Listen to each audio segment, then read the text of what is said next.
Ada cerita begini. Ada seorang ustadz atau kiai lah berangkat pergi haji. Pada saat di kota Madinah, biasanya itu pasti tuh setiap jamaah yang melaksanakan ibadah haji dan umroh berziarah kemana? Ke makam Nabi Muhammad Shallallahu Alaihi Wasallam yang berada di makam Nabi di Mekah apa di Madinah? Hah? Makam Nabi Muhammad di Madinah apa di Mekah? Hah? Madinah. Makam Nabi Muhammad itu bukan di kota Mekah, tapi di Madinah. Lahir di Mekah, tapi makamnya di kota Madinah. Itu jaraknya jauh loh. Antara Mekah dan Madinah jauh. Kalau dari sini ke Bandung sih cuma 2 jam. Ya. Masih dekat. Ini lebih dari 2 jam antara Mekah dan Madinah. Jadi Nabi Muhammad dimakamkan di kota Madinah. Pada saat jamaah haji dan umroh ini waktunya berziarah ke makam Nabi, biasanya orang udah sampai Raudhah, mau dekat lagi ke makam Nabi Muhammad, itu suka otomatis apa?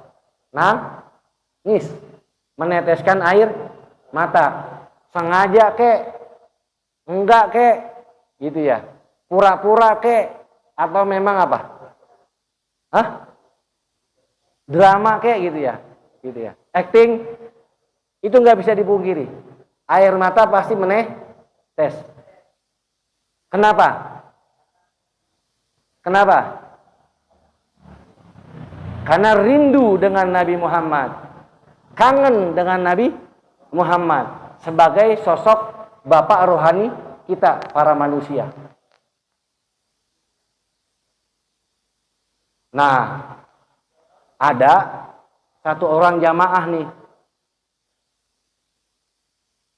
ngelihat kanan kiri pada nangis, baik itu yang ngegerung-gerung ataupun yang memang gak sengaja, itu air mata menetes dekat makam Nabi. Tapi dia nggak bisa nangis, bingung. Yang lain pada meneteskan air mata, yang lain ada yang nangis gerung-gerung, matanya berkaca-kaca, tapi dia apa? Nggak satu tetes pun air mata membasahi pipinya. Tapi orang-orang pada nangis, pada meneteskan air mata, dia enggak. Akhirnya dia bingung, balik ke tenda, balik ke penginapan. Nah di penginapan itu nanya sama kiai, sama ustadz pembimbingnya, ustadz, kiai, saya mau nanya apa? Itu orang-orang yang pada ziarah ke makam Nabi Muhammad, nggak ada satupun yang kagak nangis, nggak ada satupun yang nggak meneteskan air mata, baik sengaja atau enggak, itu pasti tuh pipinya dibasahi dengan air matanya. Tapi saya bingung sama diri saya pengen pura-pura nangis, tapi kagak keluar air mata, disedih-sedihin gitu ya, gitu ya. Tetap apa? Kagak nangis juga, nggak netes juga nih air mata, kering. Kayak apa? Nggak ada airnya. Apa kata si kiai? Apa kata ustadz yang ditanyanya? Bapak, sebelum berangkat haji, sebelum berangkat umroh, suka baca salawat enggak kepada Nabi? Enggak. Pernah baca salawat enggak kepada Rasulullah? Sama sekali. Enggak pernah saya yang namanya baca salawat. Mungkin itu sebabnya kenapa engkau, Bapak, tidak bisa meneteskan air mata. Dah, coba salawat baca sekarang di sini. baca salawat kepada Nabi Muhammad sallallahu alaihi wasallam minimal 100 dah. Allahumma sholli ala sayyidina Muhammad 1, Allahumma sholli ala sayyidina Muhammad 2, Allahumma sholli ala sayyidina Muhammad 3. Boleh, bebas. Mau salawat biasa, salawat biasa gitu ya.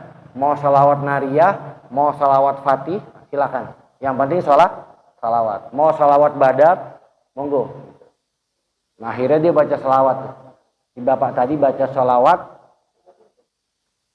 dengan redaksi salawat yang umum. Allahumma sholli ala sayyidina Muhammad. Allahumma sholli ala sayyidina Muhammad. Terus saja dibaca.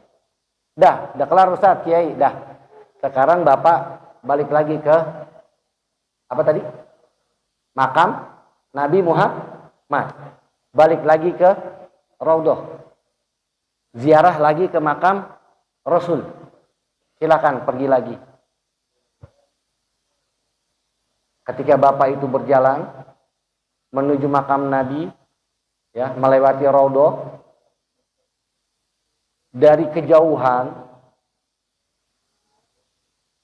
jarak antara 1-2 meter bahkan lebih dari makam Nabi, dari Raudhah, itu air mata udah otomatis tuh ngalir gitu ya. Tadi lagi pertama susah, kagak keluar tuh air ya, air matanya kayak kering, dipura-purain nangis karena ngeliat yang lain nangis, pengen ikut-ikutan nangis gitu, malu dia. Oh, yang lain nangis, pura-pura nangis enggak. Tapi pas setelah dia balik lagi baca salawat, wah itu udah otomatis tuh nangis. Mungkin Pak JR ada pengalaman pasti ya, yang di Raudhah pasti meneteskan air mata tuh pasti gitu. Kenapa? Karena ada hubungan ikatan batin ruhaniyah kita dengan Nabi kita Muhammad sallallahu alaihi wasallam gitu. Semakin kita banyak baca salawat, semakin kuat nih ikatan kita. Semakin kangen, semakin rindu, semakin apa? Gampang meneteskan air mata. Kalau lagi mahlul qiyam, ya Nabi salam alaika, ya Rasul salam alaika, ya Habib salam alaika, salawatullah alaika. Itu kalau sering baca selawat, di sini nih nggak mungkin terelakkan, ada getaran hati, ada ikatan batin yang kuat antara kita dengan Nabi.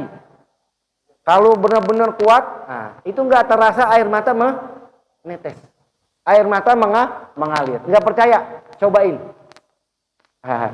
Nggak percaya, jajalin. Sebelum acara maulid, sebelum acara mahlul qiyam, baca salawat 100 saja. Ntar ketika mendengar mahlul qiyam itu hati bergetar otomatis.